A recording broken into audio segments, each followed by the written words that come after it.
probably the best native punk I'm hearing right now is like 1876. 1876. It's a really good band.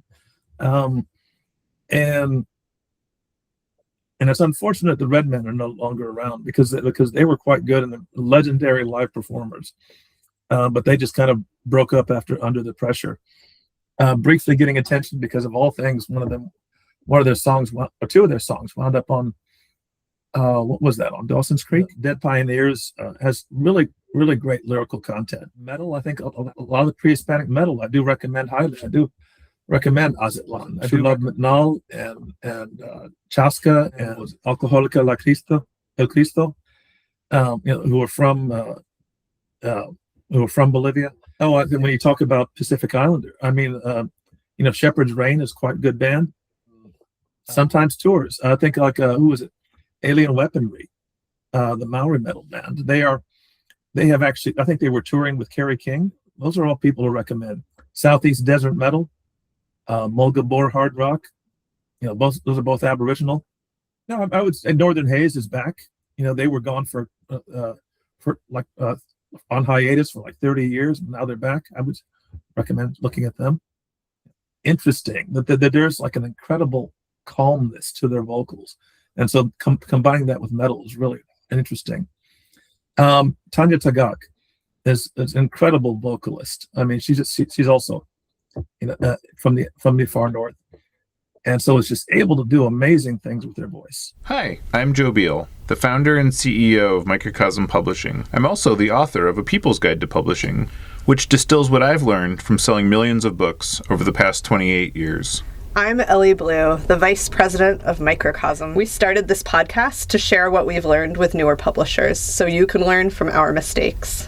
Or maybe you just want to learn about the publishing industry. This week, we welcome first-time special guests to the pod, Al Carroll, author of the brand new Indigenous Punk, A Definitive Guide to the Native, Aboriginal, and Pacific Islander Metal and Rock and Roll Musicians Who Changed Music. Al, why did you write this book? Oh, I just saw that there was a need for it. I was thinking of just kind of my interest. I've been listening to punk and metal since I was little. Since I was, oh gosh, I think this tells you how old I am. I remember seeing David Bowie's 1980 Floor Show, and Nice. seeing Iggy Pop show up on that, and that was my introduction. And of course, this came out before 1980. He put it out in like 1975. Because he was trying to be futuristic, so he was, and so just being, curious from that point on, and early on, I mean, basically there were no natives in metal really early on when I was listening to it, but over time they just started expanding in number more and more, and I jumped on that, and it's just something that I don't think many people realize. When you think of native music, right away people are just, the only thing that pops in people's heads will be the terrible caricature of it that's in the old westerns. I think all of us know that kind of bum bum bum bum bum bum, that kind of cheesy, threatening music that they had in the old westerns. Yeah. And that was actually written by Russian immigrant composers. Oh, in the 1920s. That is not native music at all. Your traditional powwow beat is like a heartbeat. It's that's a powwow beat. But what they were doing is they were trying to make it sound threatening. When for me, native music is extremely calming. It's very therapeutic. You can't have any tension. After 2 minutes, you don't have any tension left. And so it's metal because of its volume, I think, and punk because of its anger. It has that same therapeutic effect on me, and I think for most native people and many people who listen to it. And so that's what attracted me to it. And I felt this was something that needed to be talked about, written about, learned, and appreciated. And so I just went looking for a place to publish it. Yeah. Well, thanks for finding us. What were can you talk about sort of like the first native punk and metal musicians that you found, and like how did you find them, and how did you feel, and are they still your favorites? Yeah, I mean, the first ones that I found, the first one I found, I think for was in native metal. Well, the two first that I found in Metal Testament was one of the first. Now, the first that I knew of, and they are still quite a big favorite of mine. Chuck Billy is Pomo, the singer, and so he's written about his background. He's sung about his background, his heritage quite a bit. Songs like Native Blood. For punk music, Uniform Choice. The singer, the singer is Cherokee, but he's singing about mostly about sobriety, which is certainly a big, huge, important issue for Native people, and consciousness and awareness and all of these things. And what I didn't realize until years later, that there were Native musicians out there that were in this music. You go the first predecessors, you have to go all the way back to Link Ray, not realizing, Rumble was written by a Shawnee man, a Shawnee guitarist, Lincoln Ray. And later on,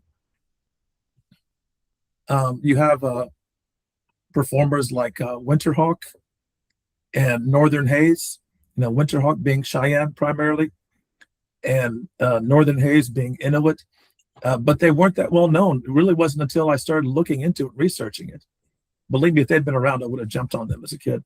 But it wasn't until they really weren't known beyond local circles. Like for Winterhawk in the Rocky Mountain area, and for Northern Haze up in the far north. But it's not really until much later, thanks to the internet, that we find out about them. For most of us, right? And I think, yeah. Oh, sorry, go ahead. Yeah, I didn't know that Uniform Choice. I didn't know that about them at all until the book, and I feel like that was almost the most fascinating thing, because yeah, you're right. Some people are more out and proud, and like that's the central focus of their lyrical content or their music or both. And others, it seems like it's more incidental, but like that's still their experience and that's still where they're coming from. So, I mean, were there people that surprised you, or you feel like, it changed how you perceive their music when you found it out? Yeah, I mean, it can go both ways. I mean, like, the band Anthrax, for the longest time, Joey Belladonna has claimed to be Iroquois. And that was a big red flag as soon as he said that. The first time I heard him say that, because Iroquois is not one people. Iroquois is a confederation of 6 tribal nations, and so no one native would say that. And then looking into that it becomes his justification for songs like Indians, and for having that famous cap and T-shirt that they would wear, which said Injun on it, and wearing a headdress in concert. And so. It's just I think he just fell for family stories that were dubious, obviously. I think it does. I mean, it does, because I didn't realize Uniform Choice myself. It was only when his later band, Incorporate Avenger, when suddenly he's putting out songs like Trail of Tears and $20 Bill, and Christians Murdered Indians, that it's really, really obvious. And the projects he had in between, like Mindfunk, I didn't know them at the time. They weren't that well known. So it is something that came out later, and it does. You go back and look and see. Well, if I look closer, I would have seen it, but I didn't at the time myself. Yeah. Mm-hmm. So, would you say there's like kind of, I wouldn't. The book is called Indigenous Punk, but it's about this sort of wide range of like different bands of different genres, different backgrounds, different parts of the world. Would you say that there is kind of like an Indigenous punk sound or an Indigenous metal sound, or is that very dependent on like geography, background, specific genre of the singer? It is very specific. There's a couple of huge exceptions. That the Navajo metal has its own distinct sound, which is kind of like, between thrash and black metal. Like somehow every band on the Navajo Res somehow sounds in between those two. Mm-hmm. Like not entirely black metal, not entirely thrash, but somehow combined. And for the far north bands, what you might call ambient metal, it's really experimental stuff, and it's not until you think about it, that you realize the isolation plays a huge part in how that music developed. There's a scene in that movie Wind River, one of the pretty good movies that's come out, the past few years, where he just talks about where there's two characters, they're white, but they're talking about it, and they start talking about the isolation, the snow, and the silence, and that's all there is up there, and that's what's driven one of the criminals. That's what's driven him crazy and led him to be so criminal. And the other character, who is a tribal, a local law enforcement, he's saying, well, that's what's made them what they are, and that's very true. When you have the landscape itself gives you a message. The landscape itself has enormous meaning, and so when you have nothing but snow and silence in the far north, and when you have nothing but desert and desert and desert on the Navajo res, there's a message that's speaking to you, and the message will come. That landscape will come out in anything you produce. It will affect you down to a molecular level. It will just come out. It becomes part of you. It becomes ingrained in you.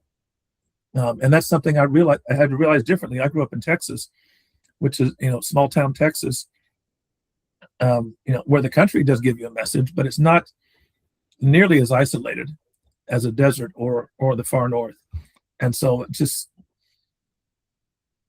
once you get there, once you travel, when I went to Arizona for the first time, for grad school, and I'm meeting so many Navajo people, and you see it affecting even their features and their voices. And so I think it definitely has affected the music. Yeah. But I've thought about that a lot too, especially like maybe 15 years ago or so. I first learned about res punk, and there were a lot of like crust bands that were like based in North Dakota and Oklahoma reservations. And I thought that was like so fascinating. And I don't know if that's a more recent development or just because I grew up in Ohio, so like we just the res punk bands probably didn't tour there if they existed in the 80s and 90s, but that was just a whole nother layer where I was like, okay, so it's not just like one person that has this in their identity that's immersed in like a diversified community. It's like the makeup of the band. And I thought that was really interesting. And I thought like both the way that you explored both people that have that core to their identity, as well as like people that like majorly screw up their interpretations of like explaining the culture or explaining the history. I really appreciated both of those. Oh yeah, I think you look at like a band like Low Cash Ninjas, this great ska core punk band, from the Navajo res, and yet somehow there's a little bit of black metal in there too. But yeah, they're making all these. I don't speak Diné, I don't speak Navajo. I just know a few phrases here and there. But even from that, they have all that mixed in, all that Indian humor mixed in. This is all. It is landscape and culture coming in all the time. Seeping through the pores of all the music that's being made. Yeah. I'd love to talk about editorial stuff for a minute, if you're cool with that. Sure.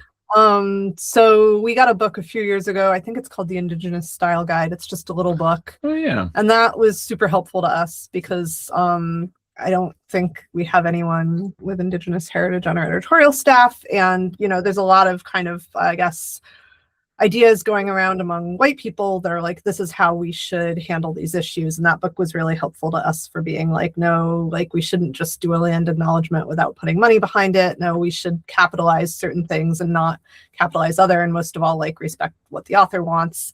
But I was wondering, if there were sort of like things that you kind of commonly run into when you're reading about these topics or hearing people talk about these topics, or even in your editorial process with us, where you're like, this is how to do it, this is how not to do it. Yeah, there's a common thing. My first book, and it was my dissertation, was on Native veterans, and so right away, I realized there's a certain protocol to approach things, and there's a certain demand that you only talk about certain things. And there are some peoples who have strict rules about you don't talk about the dead, or you don't talk about them in certain ways or in certain times or certain times of the year. And you have to always be mindful of that.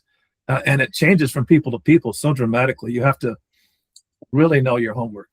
And so you just go in with the assumption that there's some things you don't know, find out what you don't know, and then be careful not to step on toes, but unintentionally, and cause harm where you don't intend to. So, yeah. Right. And that's been really interesting to me too. And I talked to a lot of publishers where they really want to get their foot out ahead of it to prove that they're cool with it. And in doing so, they kind of fracture the relationship because they're sort of overstating based on like their intentions rather than their actual knowledge. And I've sort of watched that go south more times than I would like to remember. But yeah, and I mean, and I think that's generally good advice for approaching anybody that doesn't have your same background, is like, know that you don't know everything and be willing to listen and learn. And does this come into your daily life, or in, maybe in an inverse way, or in ways where you're dealing with other people? Oh, you mean where somebody doesn't know and they make a mistake? Or where, we're all learning. Yeah. I mean, I'm teaching over here. I'm near DC. And so, Northern Virginia Community College is the suburbs of DC. And so it was, I came here about 16 years ago. And of course, the Washington team name had not changed yet. And so suddenly I'm having to deal with people who honestly don't realize what they're doing half the time when it comes to that. And so, and people telling me, oh, it's just so honoring, isn't it? And even it was such a big part of the culture out here that you can go to the pharmacy and buy a toaster that has the team symbol and name on that can burn it on your toast. That's how deeply ingrained it is around here. Wow. I mean, so, I recall dealing with that, where I'm talking about this in class, and as I'm ending, suddenly one of the students thinks it's funny that apparently the team was having a bad year, and one of the students thought it was suddenly funny to end the discussion by yelling out, "Redskins suck!" And different meaning. Many of the football fans there knew, what he was talking about, so they laughed, and I just try to remain calm. I thought about, what could I say that would not make things worse, and I could not come up with anything, so I just moved on. Our industry is run by billionaires and conglomerates. At Microcosm, we wanted the freedom to independently sell our books, easily pay royalties, manage our inventory, and understand our business all in one place. That's why we've been using our own software since 2001. Now, we want to share it with you. Working Lit is the only business success software that is created and owned 100% by publishers for publishers. Join Working Lit and get the agency you need to help your business grow. Visit workinglit.com to try it for free. Yeah, if it had been outside of a classroom, probably, if it had been just somebody I was talking with on the street, it probably would have gotten angry. But no, of course I can't do that with a student. So. Well, if we can just kind of go further down the road of things that make you angry for just a minute, we don't have to stay down this way. A lot of what you write about in the book that is so, this was news to me and was horrifyingly fascinating, is sort of the whole genres of people pretending to be Native in punk and metal, and even like white supremacists appropriating nativeness in these genres in some places. Can you talk a little bit about that, like how, and also maybe tell us like a little bit, like, how do you know, I mean, when we did our author intake interview, you were the one that broke the news to me about Buffy St. Marie not actually being Indigenous. Oh, yeah. Just like, also why? Like, what do people possibly have to gain with this? That was a lot of questions in one. Take it from Carroll. Money, influence, power, and there's a whole industry of this. There's a whole industry of faking being Native, and I know this. I mean, one of the things I've been part of for some time is that there's a group called New Age Frauds, Plastic Shamans, NAPS, at newagefraud.org for anybody interested. And we put out warnings to the public about imposters who pose as Native medicine people, Native healers, Native tribes, and form often little cults. And so there's everything to be gained from it. There's a multi-billion-dollar industry of imposters. You have, I think, probably the most famous of all of them was Carlos Castaneda and the Don Juan books, where he sold something like 20 million books and had an actual cult around him. And so he made an enormous profit off of this. You can also point to a more notorious example than that of Forrest Carter. Well, actually, his real name was Asa Carter, called himself Forrest Carter, the author of Education of Little Tree, also the author of Outlaw Josie Wales, the Clint Eastwood movie, an actual KKK leader who posed as Cherokee, who would actually paint his skin brown and do mock war dances in public, and so told those stories. What he was trying to do was, after George Wallace, the guy who ran for president, the governor of Georgia, after he turned away from extreme racism and tried to be more conciliatory, Carter, who had been a speechwriter, decides to reinvent himself and just spends the rest of his career posing as this Cherokee descendant, and makes quite a bit of money from it. And of course, he gets wealthy from, and it was really obvious he was faking it, but it fooled Clint Eastwood. Clint Eastwood went ahead and made the movie.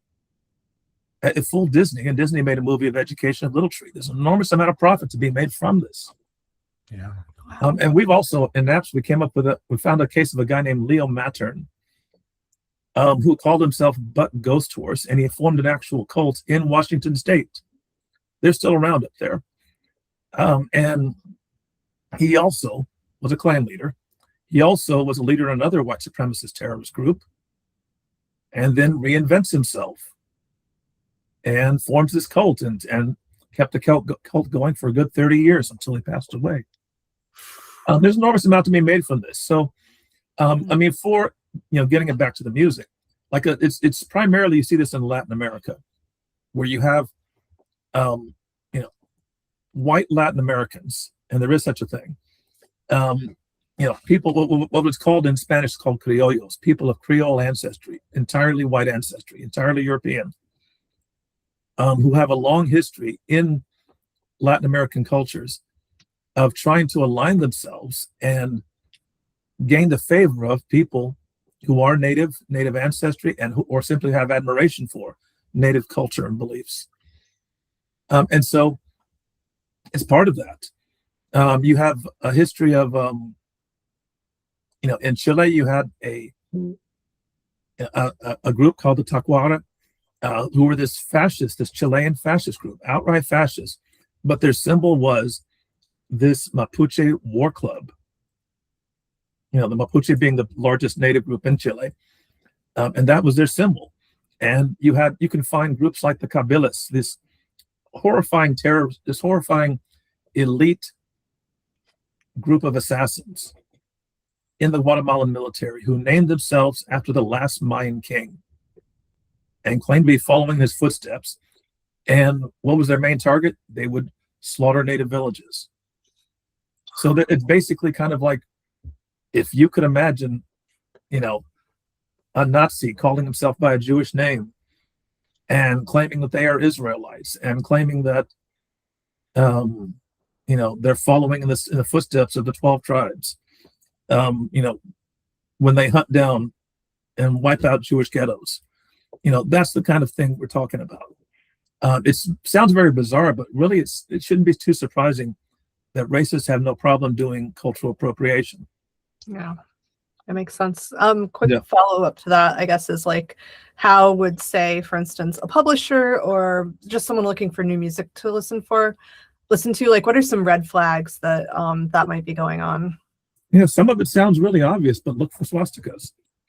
A lot of these, fake native groups out there, fake, that you can see swastikas in the artwork on the album cover right there, and look for their appearance. I mean, they are, black metal, so they'll be putting on makeup and they'll be putting on masks a lot of times, but you can't help but notice, they're claiming to have an indigenous name, but their hand is as white as a sheet. Their neck is as white as a sheet. You can see that they have like hazel eyes through that mask. Some things are really obvious that way. And if it sounds suspiciously like an old racist Western version of what natives are like, then obviously it should raise red flags right there. So. And now we know if they say they're Iroquois. Yeah.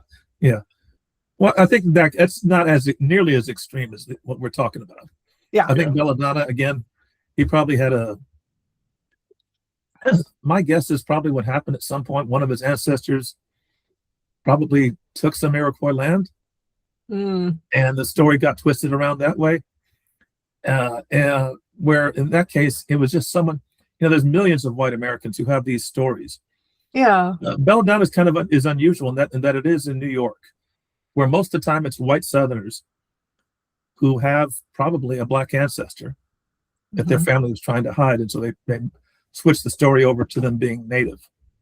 My family has that story. I mean, yeah, it's like, I know a lot of friends, like I have a friend whose dad took a DNA test and refused to believe the results when it showed he wasn't Cherokee. Like, it's very, very common. And I guess my other question, though, is like less about like sussing out Nazis and more about like, yeah, how can like we as publishers, say an author comes to us, they have a native sounding name, they're telling us they're native, like, there's not really a way to verify that for sure, but yeah, like what are the things that we should be looking for and asking? Oh, well, you simply ask around. I mean, if they are who they say they are, because Indian country is a small place, and so most of these communities are going to be, a typical reservation might have 3,000 to 5,000 people, and so it's just like in any small town. If you ask around, somebody knows them or their family or somehow. And so it's, especially with the internet, it's extremely easy. So I think, let's see, who was it? It was the band, Nightwish, I think, who were from, from Norway or someplace, one of those Scandinavian symphonic metal bands, and they wind up doing a song with John Hill, who was posing as Lakota, and you're kind of saying, okay, well, maybe they couldn't have known. Well, yeah, they could. They could have done a 2-minute Google search and found out. or honestly, if you look at a photo of him, didn't it clue them in when you can notice his hairline? His hair, his skin is one tone right here and another tone right here next to his hair. Yeah. It's really, really obvious. Most of the time. It's just, I think it's more a matter of, because most people don't know that much about Indigenous people, they kind of don't want to admit how little they know. And so they'll just kind of assume and kind of say, well, if it kind of fits in with older preconceptions, I'll just kind of go along with it. Well, don't do that. Follow your instinct. If it seems at all suspicious, check it out. Right. Yeah. So I learned about activism when I was about 6 years old, when I went to a Cleveland baseball game and there were Indigenous people protesting in front of the stadium. And I said, hey, what's this about? And people are like, oh, they're mad about the name. And I was like, why are they mad about the name? I'm a small child. And they're like, well, they feel like it insults their cultural heritage. Probably not the exact words used to me at that age, though maybe, given who it was. And I was like, oh, that makes perfect sense. Like, well, why is that the name then? And the name did change. It took 40 some more years, but they did change the name. And it's fascinating because, yeah, I guess to your point, people were so resistant to that they like hold on to the old merchandise and protest, and to your other point, they hold on to the idea that they feel ownership of this idea and rewrite the history to make it make sense. And I feel like that's kind of uniquely American, but I feel like you would actually know better than I do. No, it's not American. It's not just American. It's believe me. I've been like talking with a lot of Australian Aboriginal people recently, and they have a lot of the same problems over there, almost identical. Just really just different, a matter of different names, but the same issues. And you can find it. It's certainly true in Canada. Certainly true in New Zealand. I think in New Zealand a little bit less because they have a higher number percentage-wise of Indigenous people. Something like almost 30% of the population is Pacific Islanders somehow.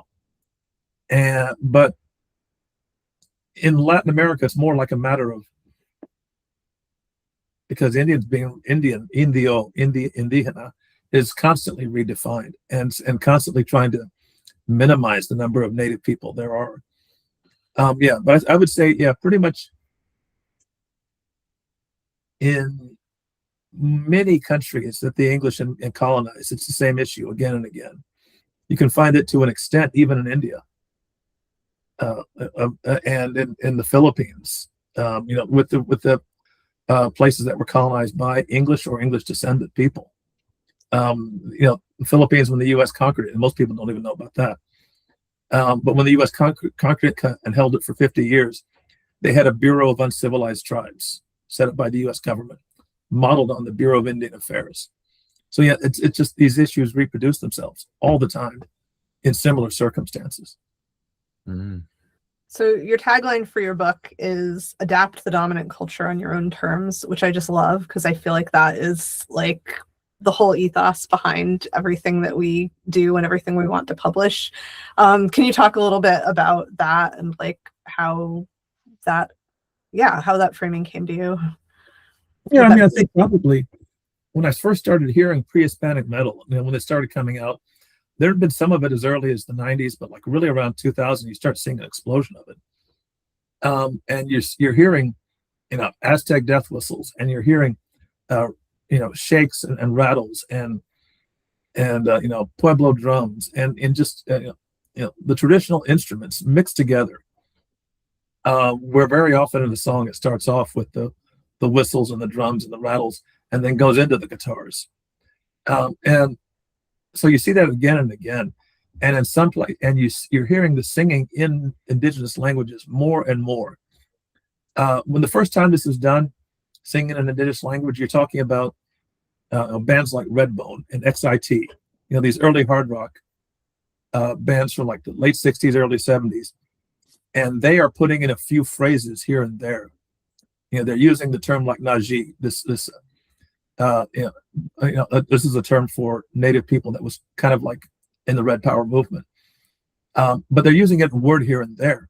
And so suddenly by 2000, you're seeing entire, not simply languages, entire albums, and sometimes concept albums, being put out, by people all across Latin America.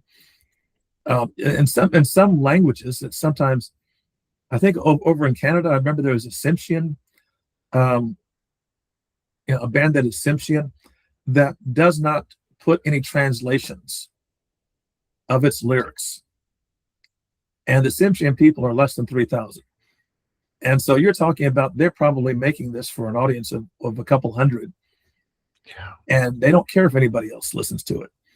And so you're seeing that again and again, where it's intended for a particular audience. We built this software from scratch to solve our own problems starting in 2001. It's not only the reason for our survival, but the reason we've been a Publishers Weekly fastest growing publisher 3 years in a row. Now we want to share it with you. Join Working Lit and get back the agency to understand your publishing business, market and sell your books, and painlessly pay royalties. Working Lit. Doing the math for publishers. Visit workinglit.com to give it a try for free. There's a band called Comecaac, Comecaac, and they were actually encouraged by, this is the Purepecha people of Mexico. They were encouraged by their elders to start making metal music with the old songs, redone metal style, as a way of preserving the language, preserving the culture, preserving the religious beliefs. They would be passed on to the youth who might not be willing, who might prefer to hear them that way rather than the older way. So yeah, you're seeing this being used for cultural preservation, for cultural strengthening all the time. And that's really fascinating to me. Wow. Yeah. And it's interesting too, because, this is sort of, like Elly said, how we approach publishing. And we're not, singular to one subject or focus, but, we have a lot of things about music, and our best-selling author is Indigenous, and we have, so like maybe there's some continuity, but like, what led you to feel like we were the appropriate home for this book? Oh, I simply looked at your catalog and looked what you put out, and compared that to the other publishers, and it seemed like you had the most books about underground music and about and countercultural music and independent music, and so I was saying that it seems like the best choice. So yeah. Can you tell us about the guy on the cover? Because there's an amazing picture on the cover. And we debated a lot because it's an acoustic guitar, but we were like, no, this is like, this is all about doing it your own way. Yeah, and actually he is doing, the band is Aztlan, Aztlan, and Aztlan is the name for the Aztec homeland, where alleged to be, the accounts say that the Aztecs came from the north at some point, and the homeland may possibly have been Colorado or Texas or California. We're uncertain. It might have been Sonora. And they were supposed to follow their prophecy, said that they would look for a place where a snake an eagle was killing a snake while on top of a cactus. And that is the place upon which the city of Mexico City, Tenochtitlan, was built. And so Aztlan is basically a band which combines Mexican revolutionary tradition with Nahua music as well as Mexican folk music. And so the folk music can include like the corridos, the border songs. What you think of, just basically, if you can imagine folk music, which is primarily about criminals and smuggling and revolution.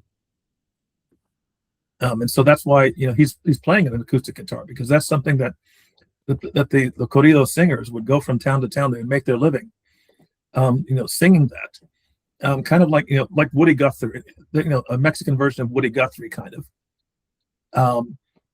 And so they combine that together with Aztec rattles and Aztec,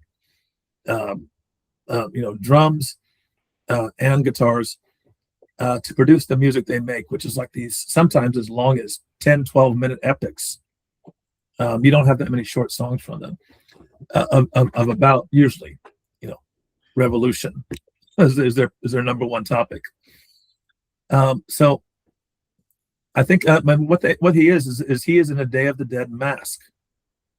For those of you who don't know, the Day of the Dead is Dia de los Muertos is the day after Thanksgiving, after Halloween. You have Halloween, and you have All Saints Day in Catholic tradition, and you have the day after that, the Day of the Dead. And it goes all the way back to Aztec tradition, where it's the time in which the lines between the afterlife and our present world are supposed to be blended closer, much easier to cross. And so it's a day that in Mexican culture is very often celebrated in graveyards. You go to the graveyards and you talk to your relatives, and you leave behind You give them items which they loved while they were living. You'll leave, like beer and music and food, and the kids play around the graves. And so that's, that Day of the Dead mask that you see. I guess probably the first time outsiders were aware of that is like the Grateful Dead symbol. But it's been part of Mexican culture, and now you see people getting tattoos of it all the time. So I've been part of the culture for a long time. And so it's interesting, like, culturally, you talk a lot about both people that get history and interpretation wrong, but it does seem like, does most of it come from like a leftist orientation in Indigenous music? I think you would have to almost go country by country, but it tends to be Native people pretty much tend to latch on to whichever political tradition happens to be serving the needs at the moment. So in colonial times and at the time of independence in Latin America, a time of the independence struggle, a lot of Native people sided with the monarchy, sided with the Spanish colonial authorities until things started to change, because the Spanish church, the Catholic Church especially, had protected Native lands and allowed for the preservation of some Native cultures. In some ways, the temples were torn down, but then the religious traditions were often incorporated into the Catholic Church. And so you'll see something like a Yaqui deer dance, where you'll have a Yaqui deer dancer performing the ceremony inside the church courtyard, right, with the Lady of Guadalupe right there. So it's, but yeah, you can find sometimes in Latin America, especially, you'll see them aligned with Marxist movements often, with anarchist movements, like in Mexico, like with Ricardo Flores Magón, was himself Native, mixed ancestry, and was an anarchist leader in Mexican Revolution. But sometimes you'll see the opposite. You've had some, like in Nicaragua, where the government was and is very anti-Native, and trying to forcibly assimilate them and forcibly remove them. So you have to almost go country by country. In the U.S., you do have some conservative Natives, not that many, but you do have even a few number. You even have a few Natives in MAGA. Good old what's his name? Yeah, those two guys. Right. Those two guys who somehow, yeah, and it helps with their white passing. Mark Wayne Mullins and what's the other guy? Governor Stitt. But yeah, they are technically Cherokee citizens, but as the saying goes, not all skin folk are kinfolk. That culturally they could not be farther away from Native. Right.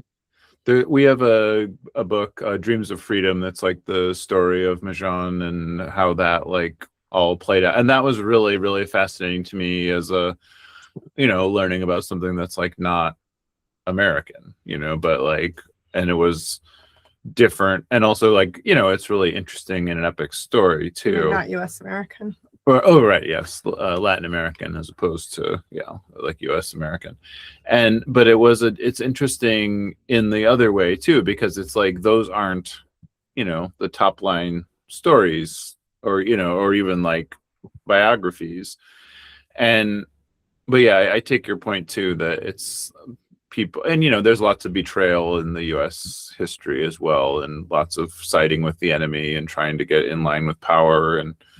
I think that's interesting and like a good perspective to be privy to. But yeah, it is interesting country by country, huh? I mean, and it's interesting because it's like, like many middle-aged people, I stopped listening to new music when I reached a certain age. So I love that like you're still passionate about new music and you're like clear, maybe professionally, but also deeply personally interested in new music.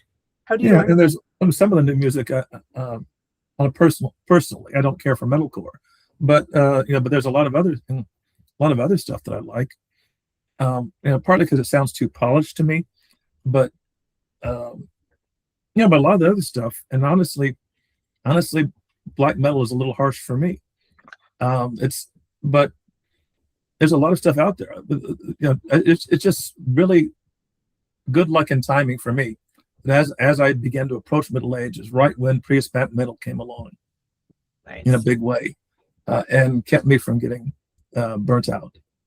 Right. Okay. So you're just finding like new things that keep you excited. Yeah. And I keep looking. Yeah. So is there a project that you're working on next that you want to talk about? Oh gosh, it can only get grim, because the book I'm working on right now is actually an exploration of human rights, of Donald Trump's human rights record, and which is long and horrifying. I imagine your work day on that is not pleasant. Yeah, and I'm trying to get that done, and then after that, I'm going back to the topic I was working on before, which is as grim as it gets, which is discussing genocide, acts of genocide against Native people that are not taught in public schools. That we do a very good job of teaching about the Holocaust and do not talk about genocides against Native people. California is about the only exception that I know of, where finally they started talking about California Indian genocide, mandated the teaching of it about 5 years ago. Wow. And everywhere else in the U.S., kids will get very brief mentions of the Trail of Tears, and that's it. Right. If that, I mean, all we got was the Thanksgiving story coloring pages. Yeah. And I have to talk about that. I have to talk about things like forced sterilization, which is still going on. And still went on as late as the year 2000. And probably not one American in 100 knows about it. No. Yeah.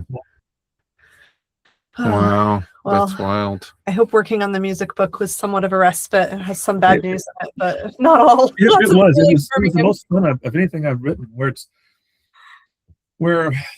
some of the stuff I talk about, it gives you nightmares.